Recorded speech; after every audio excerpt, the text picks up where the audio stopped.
अस्सलाम वालेकुम नाजरीन, सादी की लाइब्रेरी में आप सबको खुशामदीद है। तो चलिए सुनते हैं कि आगे बाजीगर में क्या हुआ। यही पाड़ा है, मैंने आहिस्तगी से कहा। बिट्ठल ने अपना भारी चेहरा हिलाया। ऐसा मालूम होता था जैसे उसके मुंह पर वरम चढ़ गया हो। और ये जोरा है, ये चीदा है और ये कासू है। मैंने उसे वहां बैठे हुए तमाम लोगों के नाम बताने शुरू किए। बिट्ठल बुत बना बैठा रहा। तुमने अपन के नाम तो बोल दिए राजा जी, पर दादा कौन है? जोरा ने अटक अटक के पूछा। अपन को भी तो दादा के बारे में कुछ बोलो। ये उस्ताद बिट्ठल हैं, मैंने मध्यम आवाज में कहा। उस्ताद बिट्ठल? उन सब ने हैरत और तजब्बुज़ से दोहराया। ये मेरे सब कुछ है, मैंने तेजी से कहा। और ये उस्ताद जामू है और ये कांते हैं। फिर खामोशी छा गई। इधर बंबई कब आए? किसी ने पूछा। आज सवेरे, मेरे बजाय जामू ने जवाब दिया। तुम लोगों के बारे में राजा जी कभी कुछ बोला नहीं? अपन को खबर होती तो सब स्टेशन चलते। जोरा अपने साथियों की तरफ देखकर बोला। हमारा आना अचानक हुआ, जामू ने नरमी से कहा। सब भली तो है? कासू ने राजदराना अंदाज में पूछा। हाँ, सब खैर है, जामू ने बेपरवाही से जवाब दिया। अपन के लिए कोई काम हो तो बोलो। तुम राजा जी का मेहमान हो तो अखा पाड़े का मेहमान हो, अखा इलाके का मेहमान हो, अखा सिटी का मेहमान हो। राजा जी के लिए अपन का जान हाजिर है, शेदात जोशीले लहजे में बोला। नहीं, इसकी जरूरत नहीं है, जामू ने किसी कदर तुंदी से कहा। हम अपने राजा बहादुर को देखने आए हैं। राजा जी का क्या बोलो उस्ताद, झींगा को उसने ऐसा नाच कराया कि अपन देखता रह गया। अपन ने इससे पहले कभी ऐसा नहीं देखा। उधर वो साला बालम हाँ भी बहुत तड़ी मारता था। अपन का राजा के दो चार हाथों में कल्टी हो गया। राजा तो राजा है जामू उस्ताद, जब से इधर पाड़े में बैठा है इलाके का सभी लोग चैन का मुल्ली बजाता है। और आजू बाजू कोई नहीं जो राजा की आंख से आंख लड़ा सके। राजा तो शेदा रवानी में बके जा रहा था। बस, मैंने तुर्शी से कहा। बस, अभी अपन कुछ भी नहीं बोला राजा। बोलते रहो। यक बारगी विठल की गूंजती हुई आवाज उभरी। टिड्डा उछल के जोरा की कुर्सी के पीछे चला गया। सीधा पल के चिपकाने लगा। बोलते रहो, विठल ने दोबारा तेज आवाज में कहा। दादा दादा, सीधा ने माजत खाना लेजे में कहा। अपन को नहीं मालूम तुम्हारे हुक्म का क्या मतलब है। अपन ने जो बोला सच बोला है। माँ कसम, इधर बंबई में अड़ी करते हुए बाल पर चांदी बनने लगा। पर अपन ने राजा जैसा कोई उस्ताद नहीं देखा। अपन 100 बार बोला कि राजा आगे बढ़ो, तुम तो अखा सिटी का राजा बनेगा। पर राजा अपने पाड़े से बाहर नहीं निकला। उस साला बालम का बुरा टाइम आ गया था, तभी राजा का आदमी छेड़ दिया। दादा, राजा वो पहला पाड़ा मास्टर है जिसने पाड़े का एक पैसे को हाथ नहीं लगाया। एक बात तो बोलूं, बातों का ढेर है। शेदा बातें कर रहा था और सभी की निगाहें विठल की जानब मरकूज थीं, मगर विठल के चेहरे पर कोई तासुर नहीं था। वो आंखें नीची किए छेदा की बातें सुन रहा था। छेदा खामोश हुआ तो विठल ने अपनी गुनगुदा आंखें खोली। उनमें सुर्खी दौड़ रही थी। उसने उसने छेदा से फिर कोई सवाल नहीं किया। इस इस्लाम में पाड़े के कई आदमी थैलों और टोकरों से लदे फदे अंदर दाखिल हुए। दरमियान के चबूतरे पर पहले जहां कभी झींगा बैठता था, अब मैं बैठने लगा था। और मेरी अदम मौजूदी में जोरा या छेदा बैठते थे। उसी चबूतरे पर देखते देखते तमाम चीजें बखेर दी गई। टिड्डा चबूतरे पर फुदकता फिर रहा था। मालूम होता था कि पाड़े के लोग खाने पीने की हर दुकान से कोई ना कोई चीज उठा लाए हैं। चबूतरे पर बैठने की जगह भी मुश्किल से रही थी। जोरा ने विट्ठल को चबूतरे पर चलने के लिए कहा। उसने इनकार नहीं किया। यह सामान पूरी एक बारात के लिए काफी था। खाने के दौरान में भी छेदा की जुबान कैंची की तरह चलती रही। मैं और विट्ठल बस उनका साथ देने के लिए टूंगते रहे। जामू और कांते ने खूब सैर होकर खाया। उनके चेहरों पर बशाशत नुमाया थी। मेरा दिमाग खाली खाली था। कुछ समझ में नहीं आ रहा था कि क्या हो रहा है, ठीक हो रहा है या गलत। विठल की गैर मुतवक्का आमद पर और क्या होना चाहिए था। ये दोपहर का खाना तो नहीं था, मगर इसके बाद खाने की गुंजाइश नहीं रह जाती थी। इमारत में बाकायदा सुकूती कमरे मौजूद थे। उनमें पाड़े के बाज आदमी मुश्किल क्याम करते थे। खाने के बाद सफर की थकन उतारने के लिए विठल से कमरे में चलने को कहा गया, मगर वहीं बैठा रहा। अलबत्ता जामू और कांते उसकी इजाजत से मार्टी और टिड्डे के साथ बाहर चले गए। पाड़े के बाकी लोग भी रुखसत हो गए। सिर्फ जोरा और चीदा रह गए। मैं चाहता था वो भी चले जाएं, ताकि मैं विठल से कोई बात कर सकूं और उसे बता सकूं कि जो कुछ उसकी आंखें देख रही हैं महज उसके वक्त से पहले या बाद में आने का इत्तेफाक है। मैंने अभी जोरा चिदा को वहां से चले जाने का इशारा नहीं किया था कि पाड़े का नौजवान लड़का शमे बुखलाया हुआ अंदर आया। उसने विठल को देखा तो ठुटक के जोरा को करीब आने का इशारा किया। जोरा उसके पास पहुंचा। शमे ने उसके कान में कोई अहम बात कही। जोरा का चेहरा अचानक तमतमाने लगा। शमे का अंदाज बता रहा था कि बात की नवैयत मामूली नहीं है। जोरा फौरन छिदा के पास गया और छिदा मेरे पास आया। विठल के सामने ये कानाफूसी मुझे मयूब लगी, लेकिन न जाने वो क्या बात थी जिससे जोरा और छेदा मुस्तरब हो गए थे। मैंने छेदा की सरगोशी बज़ाहिर पूरे तहम्मुल से सुनी थी, मगर अब मुझसे एक पहलू नहीं बैठा जा रहा था। जोरा और छेदा फौरन बाहर जाना चाहते थे। मैंने इन्हें रोक लिया और शमे को हिदायत की कि वो पाड़े के तमाम आदमियों से फर्दन फर्दन कह दे कि किसी गैर जरूरी झगड़े से परहेज किया जाए। शमे चला गया। हम तीनों एक दूसरे का चेहरा दिखने लगे। क्या नक्शा है लाडले? विठल की तीखी आवाज ने हमें चौंका दिया। कोई खास बात नहीं है दादा, शेदा ने मुस्कुराने की कोशिश की। क्या है लाडले, तू ही बता। परसों यहाँ एक सेठ शंभू नवास और उसके दामाद गिरधारी का कत्ल हो गया है, मैंने ससरी अंदाज में कहा। शंभू सेठ बहुत मालदार था। बम्बई में हर जगह इसका कारोबार फैला हुआ है। शंभू का काम तेवाड़ी दादा करता था। तेवाड़ी दादा ने धमकी भेजी है कि सेठ शंभू के खून के बदले के लिए तैयार रहो। हो सकता है कि ये धमकी उसने दूसरे अड्डों को भी भेजी हो। सुना है तेवाड़ी का अच्छा खासा बड़ा अड्डा है और वहाँ किसी बात में कोई यार नहीं है। तेवाड़ी दादा शायद ये जानना चाहता है कि तिनका किसकी दाढ़ी में निकलता है और सेठ शंभू को अपने रास्ते से हटाया किसने है। विठल ने हम तीनों पर तायराना नजर डालते हुए मानी खेज लेजे में पूछा। हमने, मैंने सुकून से कहा। राजा, जोरा और छेदा ने एक साथ एहतजाज किया। हाँ, तिनका तुम सबकी दाढ़ियों में नजर आ रहा है। राजा ने, नहीं दादा, शंभू को अपन ने खत्म किया है। पर राजा के बोलने पर, विठल आहिस्तगी से बोला। हाँ, मेरी हदायत पर। जोरा और छेदा के कुछ कहने से पहले मैंने संभल कर कहा, मैंने ही इनसे कहा था। मगर दादा, काम बहुत साफ हुआ है, घबराने की बात नहीं है। साला पुलिस का बाप भी अपन तक नहीं पहुंच सकता। मगर तेवाड़ी पहुंच चुका है, विठल ने जहर हंस से कहा। छेदा और जोरा जज्बुस होने लगे। उनके पास इसका कोई जवाब नहीं था। जवाब सिर्फ मेरे पास था। तिवाड़ी की धमकी खास तौर पर इस इलाके के उस्ताद को दी गई थी। इसका मतलब साफ था कि तिवाड़ी अपने सेठ के कत्ल के मतलब कोई राय कायम कर चुका है, तो उसे यह भी मालूम होगा कि मैं ही वो शख्स हूँ जो कृष्णा जी के साथ रहता था और जिसने एक बार ट्रेन में और दूसरी बार क्लब में उनकी जान बचाई थी। चूंकि मैंने तिवाड़ी से उलझने की कोशिश नहीं की थी, इसलिए इसलिए उसने भी मुझ पर तवज्जो देना मुनासिब नहीं समझा होगा। मगर अब कोई हफीफ सा शुबा ही उनके कदम रोक रहा होगा। वो किसी वक्त भी इस तरफ आ सकते थे।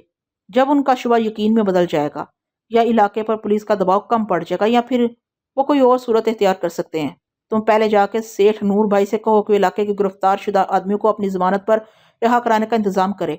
मैंने छेदा को हदायत दी। और जोरा, तुम थाने जाकर अपने आदमियों की खैर खबर करो। इन्हें किसी चीज की जरूरत हो तो पहुंचाओ। जोरा और छेदा के लिए यही बेहतर था कि वो इस वक्त यहाँ से दफा हो जाए। विठल के सामने उनसे कोई ऐसी वैसी बात निकल जाती तो ख्वामखा उलझन पैदा होती। मुझे जोरा और छेदा पर एतमाद था और ये अंदेशा नहीं था कि गिरफ्तारी के बाद पुलिस की मार इन्हें कमजोर कर देगी।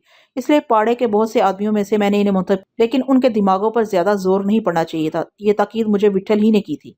जब मैं और विठल तनहा रह गए तो मैंने उससे बात करने में खुद पहल करना चाहिए, मगर लफ्ज मेरे हलक में फंस के रह गए। वो लगातार मेरा चेहरा तक रहा था और मुझसे कोई बात नहीं हो सकी। मजबूरन मैंने उसे आराम करने का मशवरा दिया।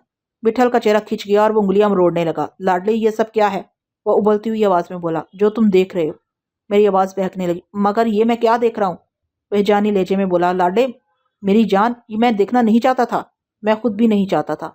मैंने सर्द लहजे में कहा। फिर ये क्यों है? उसकी आवाज पटने लगी। तेरे पास तो बड़ी दौलत थी। तूने आजाद पंछियों को पीछे छोड़ दिया था। तू हर इम्तिहान में अव्वल नंबर आता रहा। मगर ये तुझे क्या हो गया लाडले? तुझे क्या हो गया शहजादे? अगर यही बात थी तो कलकत्ते का अड्डा क्या कम था? तू मुझसे कहता, मैं वहां से हट जाता। मुझे मालूम था कि तुम यही बातें करोगे। तुम्हें यही बातें करनी भी चाहिए, लेकिन तुम्हें नहीं मालूम ये सब क्या है और क्यों है। तुम कहना तुम इससे इतफाक ना करो, मगर मुझे इसकी फिक्र नहीं है, क्योंकि मैंने वही किया जो मेरे दिल और दिमाग ने कहा था। मैं तुम्हारे पास से चला आया था। इसलिए चला आया था कि मुझे चंपाबाई से अपने घर वालों का पता पूछना था। वैसे तुम और जामू भी कुछ ताहीर से सही चंपाबाई को ढूंढ के उनका पता चला सकते थे, लेकिन मैं ये नहीं चाहता था कि फम्मी और मेरे घर वालों की निशानदेही किसी और को हो।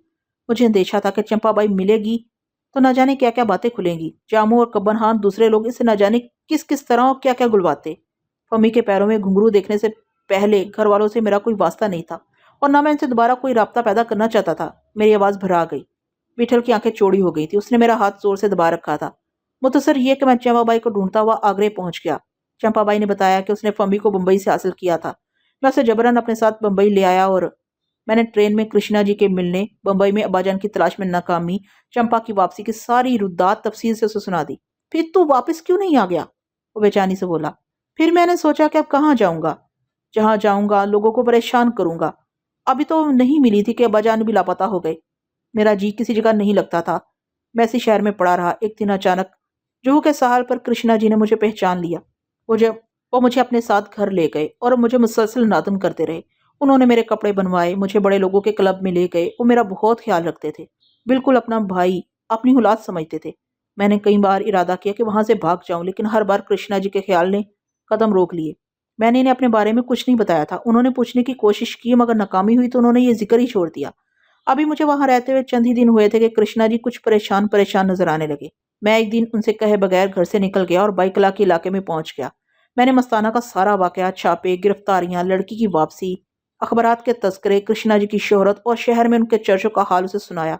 इस वाक़े के बाद कृष्णा जी मुझे और अजीज रखने लगे थे। फिर एक मर्तबा उन पर क्लब में हमला हुआ। इत्तेफाक से मेरी नज़र पड़ गई, वरना मारने वालों ने कोई कसर नहीं छोड़ी थी। उनकी जान हर वक्त खतरे में रहती थी। मैंने इन्हें कई बार मैंने कई बार इन्हें मुहतात रहने का मशवरा दिया, मगर इन्हें अपना काम अपनी जान से ज्यादा अजीज था। वो हर वक्त फाइलों में घिरे रहते थे। क्लब के हमले के बाद हम घर लौटे तो चंपाबाई हमारा इंतजार कर रही थी। मैं उसे देखकर हैरान रह गया। मैंने उसे मैंने उस पर बहुत जोर दिया कि वो वापस चली जाए। चंपाबाई तो तैयार हो गई थी, मगर कृष्णा जी ने उसे रोक लिया। चंपा ने अपनी रवश बदल ली थी। उसने मुझसे वादा किया था कि वो मेरे बारे में कृष्णा जी को कुछ नहीं बताएगी। जब कृष्णा जी ही उसे घर पर रखने पर आमादा थे तो मैं क्या कर सकता था। वैसे भी किसी न किसी दिन मुझे वहां से जाना ही था। बस मैं तुम्हें क्या बताऊं कि क्या क्या होता रहा। मैं रोज निकलने की तदबीर करता था और रोज इरादा बदल देता था। मैं हर वक्त यही सोचता था कि अब किस तरफ जाऊं। फिर एक दिन कृष्णा जी मेरे लिए जुलीन को ले आए। मैंने कैसे बता सकता था कि मुझे पढ़ने लिखने की जरूरत नहीं है। अगर मैंने सच्ची बात बता देता तो वो सवालात करते करते जेल तक पहुंच जाते। मगर मैं कृष्णा जी को गलत समझा था। वो बहुत बड़े आदमी थे। जुली ने मुझे पढ़ाना शुरू कर दिया। वो एक गरीब बेसहारा लड़की है, उसका बाप बीमार था। मैं रोज उसे घर छोड़ने जाने लगा। गली के लड़के हम पर आवाजें कसने लगे। चनाचा एक रोज मुझे उनसे बात करने के लिए रुकना पड़ा। विठल मेरे और करीब खिसक आया था। मैंने उसे कुछ छुपाने की कोशिश नहीं की। विठल ने दरमियान में एक लफ्ज भी नहीं कहा, ना हूं ना हाँ की। ना मैंने उसकी तरफ देखा। मैं तो जैसे अपने आप से बातें कर रहा था। बस मुझे उसकी गहरी सांसें सुनाई देती रहीं। मैंने कृष्णा जी को बता दिया था कि पुलिस ऑफिसर जसवंत अपने एक साथी से उनके मतलब क्या बातें कर रहा था। वो बोले, तुमने ये सब कैसे सुन लिया? मैंने उन्हें यकीन दिलाने के लिए बता दिया कि मैं अंग्रेजी समझता हूँ। इस पर वो इतने खुश हुए कि मुझे कमरे में लेकर नाचने लगे। वो बात भूल गए जो मैं उनसे कही थी।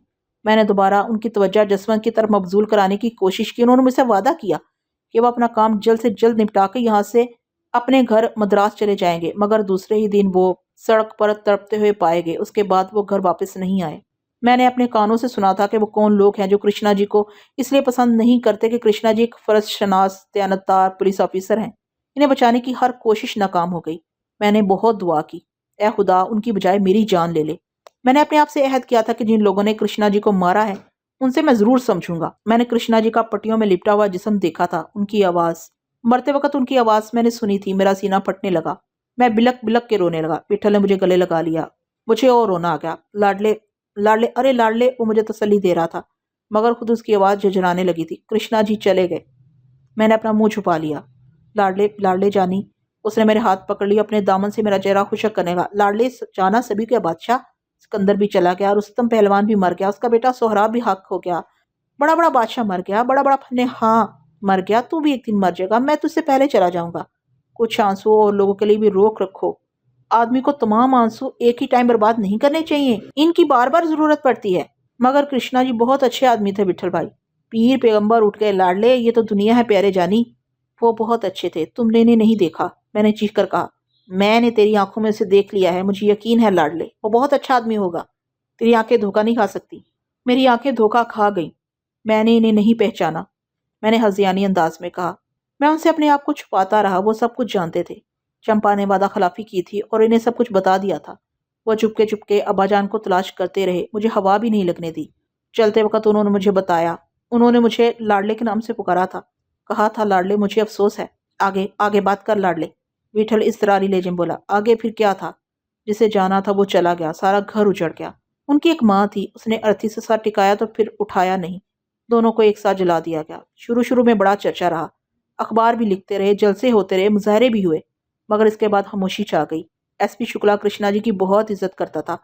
वो रोज घर आता था। उसने बताया कि कृष्णा जी अपनी तमाम जायदाद मेरे नाम कर गए हैं। वो मुझे मद्रास ले गया। अब्बा जान उधर खजाने की तलाश में न जाने कहाँ मारे मारे फिर रहे हैं और बेटे पर दौलत की बारिश हो रही है। कृष्णा जी की तमाम जायदाद बेच के 8.5 लाख रुपए मेरे नाम से बैंक में जमा कर दिए गए। लाडले, विठल ने हैरत से कहा। मैंने ये वक्त जाया नहीं किया विठल भाई, मैंने रुंधी हुई आवाज में कहा। मैंने दौलत बनाई है, मैं लखपति आदमी हूँ। उधर जरी की हवेली और जागीरों का भी मैं ही मालिक हूँ। तुम भी अपना तमाम पैसा मेरे नाम कर दो। लाडले, तूने ऐसी बातें कहाँ से सीख ली? कलेजा छलनी कर देता है, बस कर। मैंने तो तुझे नहीं सिखाई थी ये बातें। तू तो मुझसे भी बड़ा चाकूबाज निकला। तेरा चाकू तो नजर भी नहीं आता। तुम जो चाहे कह लो, मैंने तुमसे तकरीबन हर बात कह दी है। यकीन करो, मैंने कृष्णा जी की अर्थी पर अहद किया था कि मैं उनके गुनहगारों को जिंदा नहीं छोड़ूंगा। वसीयत का तो मुझे बाद में पता चला। मैं समझता हूँ, मुझसे सफाई मत कर। मैं अकेला ये काम नहीं कर सकता था। शहर में मेरा ऐसा कोई जानने वाला भी नहीं था। शंभू बहुत असलो रसूख का आदमी था और मुझे बहुत से लोगों ने कृष्णा जी के साथ रहते हुए और उनके साथ घूमते हुए देखा था। मैंने खासा वक्त गुजारा था ताकि इन्हें कृष्णा जी से मेरा ताल्लुक भूलने का वक्त मिल जाए। फिर मुझे उन्हें तलाश भी करना था कि वो कौन है जो शंभू के अलाकार थे। मैं किससे पूछता, बताओ, मैं किससे पूछता कि कृष्णा जी का कातिल कौन है? इसके लिए मुझे किसी पाड़े में आने की जरूरत थी, आदमियों की जरूरत थी। सो मुझे ये सब कुछ करना पड़ा। मैंने शंभू को मार दिया है विठल भाई। तिवाड़ी अभी बाकी रह गया है। जब तक मैं इसका खून नहीं देख लूंगा कृष्णा जी की रूह मुझसे शिकायत करती रहेगी। मैंने शंभू को पहले इसलिए मारा कि वही बुनियाद था। मैंने सोचा पहले उनकी बुनियाद उखाड़ दूं। समझे तुम? मुझे इन कामों से कोई दिलचस्पी नहीं है। मुझे तो दुनिया ही से दिलचस्पी नहीं है। लाडले, उसने मेरी गर्दन अपने बाजू में जकड़ ली। मेरे तोते, तो मुझे भी तो बुला सकता था। तो अकेला क्यों रहा? क्या मैं मर गया था? क्या हम सब मर गए थे? मगर तुम्हारे साथ भी वही मसला रहता। पहले तो ये बात तय करनी थी कि वो लोग कौन हैं, और ये पहचान किसी अड्डे के बगैर मुमकिन नहीं थी। और तुम तो यहाँ मौजूद ही थे। मैं? वो चीख कर बोला। हाँ तुम। ये सब कुछ तुम्ही ने तो मुझे दिया था। गाली दे रहा लाडले? तुम मुझसे ऐसी उम्मीद रखते हो? मैंने दृष्टि से कहा। नहीं, नहीं लाडले, नहीं। मेरा दिमाग जल जाए अगर मैं ऐसा सोचूं। पर लाडले, मैंने तुझे और बहुत सी बातें भी तो बताई थी। मैंने कहा था चाकू हर जगह नहीं चलता और दूसरे की कमीनगी हमेशा सामने रखना। मैं कोई बात नहीं भूला, मुझे सब याद है। तुमने ये भी तो बताया था कि कभी कभी चाकू से अपनी उंगली भी काट लेनी चाहिए। और तुमने ये भी बताया था कि चाकू उन लोगों को नहीं उठाना चाहिए जो जमीन के ऊपरी हिस्से से मोहब्बत करते हैं। हाँ, मैंने कहा था, वो करब से बोला। पर लाडले, तू मुझे एक इशारा कर देता। तुझे मेरा ख्याल क्यों नहीं आया? अगर चंपा जामू को खत ना लिखती तो मैं तेरी सूरत देखने की आजू में ही मर जाता। चंपा ने जामू को खत लिखा था? मैंने हैरानी से पूछा। वो तेरी तरफ से नाउम्मीद हो गई थी। तू रोज रोज घर से गायब रहने लगा था, कुछ बताता भी नहीं था। और वो दोनों लोंडे तेरे पास घर आया करते थे। वो कभी खत ना लिखती, मगर जब मजबूर होगी तो उसे जामू को लिखना पड़ा। चंपा ने तुम्हें भी तंग किया, वो ऐसी ही है। पहले फम्मी को कोठे पर बिठाया, फिर मेरे पीछे पड़ गई और कृष्णा जी को सब कुछ बता दिया। और अब तुम्हें? गुस्सा मत कर। जो माफी मांग ले उसके लिए दिल बड़ा कर लेना चाहिए। वो औरत क्या कर सकती थी? उसने तेरे भले ही के लिए जामू को लिखा था। चंपा को माफ कर दे लाडले। ये सारा गोरख धंधा है। तो किस किस का गिरेबान पकड़ेगा और कहाँ कहाँ चाकू नचाएगा? हो सके तो इस दुनिया को आग लगा दे। वो सामने रहती है तो मुझे फम्मी याद आने लगती है। इतनी बड़ी माफी कोई नहीं मांगता। जरा ये तो सोच रे कि उसका क्या कसूर था। जाने दे लाडले, मेरी खातर, फम्मी की खातर और उसकी खातर जिसके लिए तूने अपना ये हाल कर रखा है। जाने दे, कोई और बात कर। ये बता कि तूने तिवाड़ी के बारे में क्या सोचा है? अभी मेरी समझ में कुछ नहीं आ रहा, मैंने तलखी से कहा। अब तू बेफिक्र हो जा, मैं आ गया हूँ। तेरा अहद पूरा होना चाहिए। वह जरूर पूरा होगा, चाहे मुझे बाकी उम्र जेल ही में गुजारनी पड़े। तो फिर बात ही क्या हुई? ये काम तो मैं भी कर सकता हूँ। तू तो बड़ा बब्बर शेर है, मगर तुझे क्या जरूरत पड़ी है? मैं जो मौजूद हूँ। तू कहे तो मैं अभी उसका सर काट के ले आऊं। तुम कैसी बातें कर रहे हो? देख लाडले, शंभू को मारने के बाद तूने तिवाड़ी को वैसे भी अदा कर दिया है। यही वजह है कि वो लुंडागिरी पर उतर आया है। जरा सब्र कर ले, फिर सब कुछ तेरे सामने आ जाएगा। वैसे जो तू चाहे वही हो सकता है। मैं कृष्णा जी के कातिल को जिंदा देखना नहीं चाहता। ठीक है लाडले, ठीक है, वो खोए खोए लहजे में बोला। अब कई महीने गुजर चुके हैं, मुझे जाना है। उसने शायद मेरी बात नहीं सुनी। वो बैठे बैठे अचानक खुली आंखों से जैसे सो गया था। फिर एकदम चौके से उठ बैठा, मेरी गर्दन में हाथ डाले हुए पाड़े में घूमता रहा। उसने पाड़े का वो हिस्सा भी देखा जहां जोर होता था। उस वक्त भी वहां चंद आदमी जोर आजमाई में मसरूफ थे। विठल वहां चंद ही लम्हे ठहरा और पाड़े से बाहर आगे गली के नुक्कड़ तक चला आया। हस्बे मामूल नुक्कड़ पर पाड़े के 3-4 आदमी मौजूद थे। उधर से जामू और कांते वापस आ रहे थे। उन्होंने हमें दूर से देख लिया और लपकते हुए हमारे पास आ गए। कांते ने आंखें मलनी शुरू कर दी थी। जामू के होंठों पर मुस्कुराहट खेल रही थी। टिड्डा कांते की टांगों की ओट में हो गया था। मार्टी, जामू और कांते पीछे खड़े थे। विठल ने मार्टी को हाथ के इशारे से करीब बुलाया। मार्टी नजरें झुकाए झिझकता हुआ उसके रूबरू पहुंचा तो विठल ने नरम आवाज में उसे मुखातिब किया। मास्टर, मेरे लिए हुक्के का इंतजाम कर। दादा, मार्टी ने सनसनी से उसे पुकारा। उसकी पड़लियां पकड़ ली। विठल ने मार्टी के बाल पकड़कर सर झंझोड़ दिया। ये देखकर टिड्डा भी उछलता हुआ विठल की एक टांग से लिपट के रोने लगा। विठल ने उसकी गर्दन में पंजा डालकर उसे उठाया और जमीन पर छोड़ दिया। टिड्डा कलाबाजियां खाता उछलता कूदता मार्टी के साथ चौक की तरफ भागने लगा।